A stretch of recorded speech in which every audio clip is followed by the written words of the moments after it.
अब मुंबई में काम करना बहुत महंगा होते जा रहा है। यहाँ पे रियल एस्टेट में खास करके ऑफिसेस की जो किराए हैं वो बढ़ रहे हैं, और ऐसे बढ़ रहे हैं जो एक आम इंसान के समझ के परे हैं। दरअसल जुलाई, अगस्त और सितंबर का जो तिमाही यानी जो क्वार्टर था, इसमें पिछले साल के तुलना में 11% का इजाफा हुआ है ऑफिस के रेंटल्स में।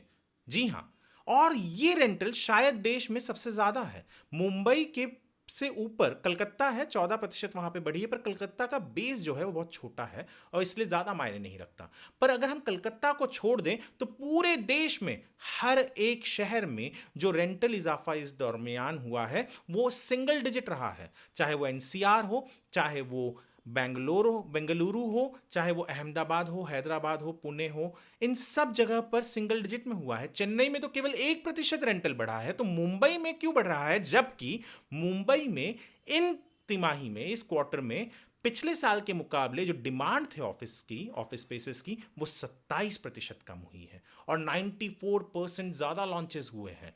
फिर भी यानी बेसिक इकोनॉमिक्स है कि सप्लाई जब ज्यादा होती है, डिमांड कम होती है, तो प्राइस ऑटोमेटिकली गिरती है। पर यहां तो उल्टा देखने को मिल रहा है। क्या कोई कार्टेल इसके पीछे काम कर रहा है? जब हम रेसिडेंशियल कोई डील करते हैं तो हमारे पास रेडी रेकनर रेट होता है जिसे हम देखकर समझ सकते हैं कि भैया यहां पे अप्रॉक्सीमेटली रेट यहां इतना चल रहा है। पर क्या रेंटल्स, ऑफिस रेंटल्स को कोई एक स्पेसिफिक कार्टेल चला रही है? क्या कुछ बिल्डर्स, कुछ रियल एस्टेट एजेंट्स अपने मन मुताबिक रेट डिसाइड कर लेते हैं?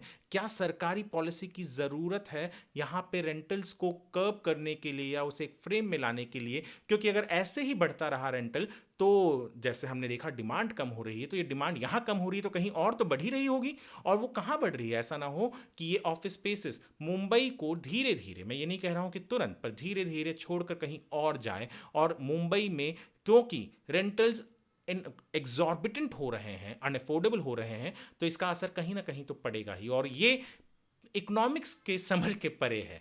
तो शायद रेंटल्स को भी रेगुलेट करने की ज़रूरत है, उसके लिए भी शायद कोई पॉलिसी लाने की ज़रूरत है। पर मुंबई में काम करना बहुत महंगा होते जा रहा है, इसमें कोई दो राय नहीं है।